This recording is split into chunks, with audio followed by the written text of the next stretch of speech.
I will then invite Mr. Julian Assange to address the committee. Mr. Assange, thank you for taking the trouble to attend this committee. We're extremely grateful for you doing so. Mr. Chairman,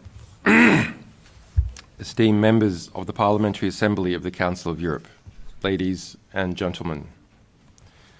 The transition from years of confinement in a maximum security prison to being here before the representatives of 46 nations and 700 million people is a profound and a surreal shift.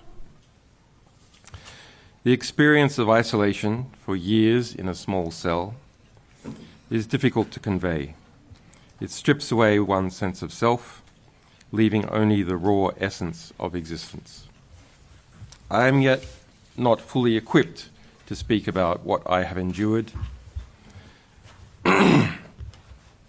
the relentless struggle to stay alive, both physically and mentally, nor can I speak yet about the deaths by hanging, murder, and medical neglect of my fellow prisoners.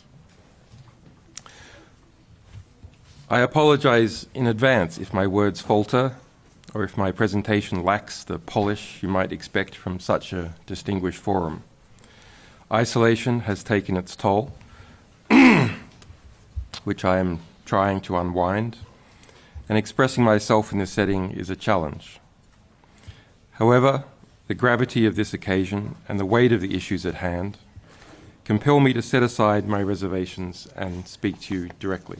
Like so many of the efforts made in my case, whether they were from parliamentarians, presidents, prime ministers, the Pope, UN officials and diplomats, unions, legal and medical professionals, academics, activists or citizens, none of them should have been necessary. None of the statements, resolutions, reports, films, articles, events, fundraisers, protests and letters over the last 14 years should have been necessary. But all of them were necessary because without them I never would have seen the light of day. I want to be totally clear. I am not free today because the system worked.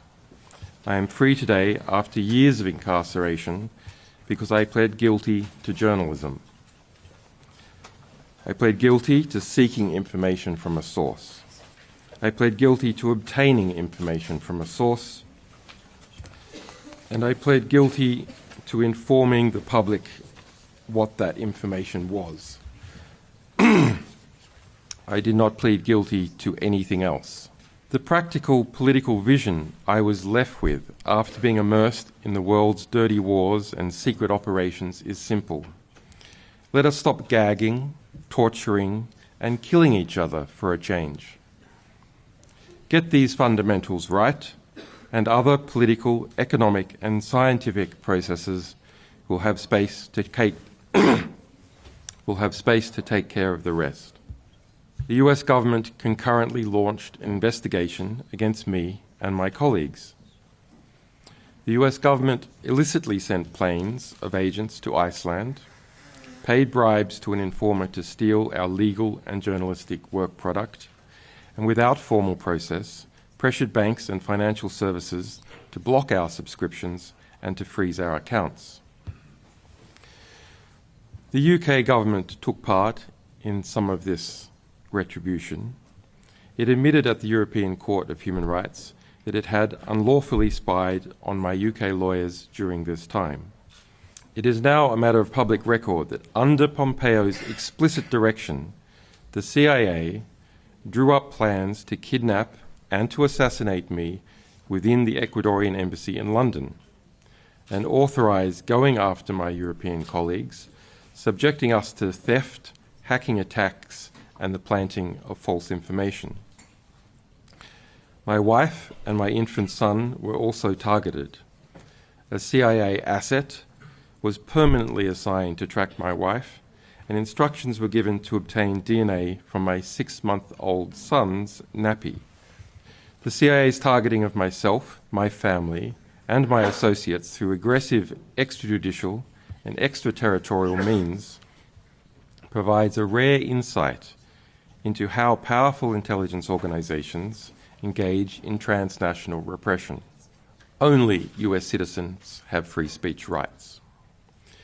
Europeans and other nationalities do not have free speech rights. But the US claims its Espionage Act still applies to them regardless of where they are. So Europeans in Europe must obey US secrecy law with no defences at all as far as the US government is concerned.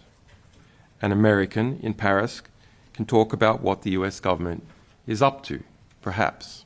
The war in Ukraine has already seen the criminalisation of journalists in Russia.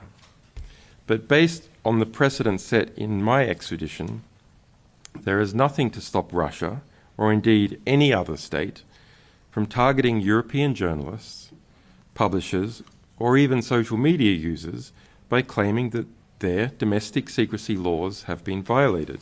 The fundamental issue is simple. Journalists should not be prosecuted for doing their jobs. Journalism is not a crime.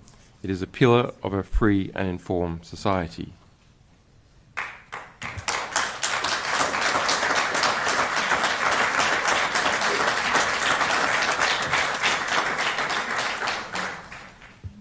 If Europe is to have a future where the freedom to speak and the freedom to publish the truth are not privileges enjoyed by a few, but rights guaranteed to all, then it must act so that what has happened in my case never happens to anyone else.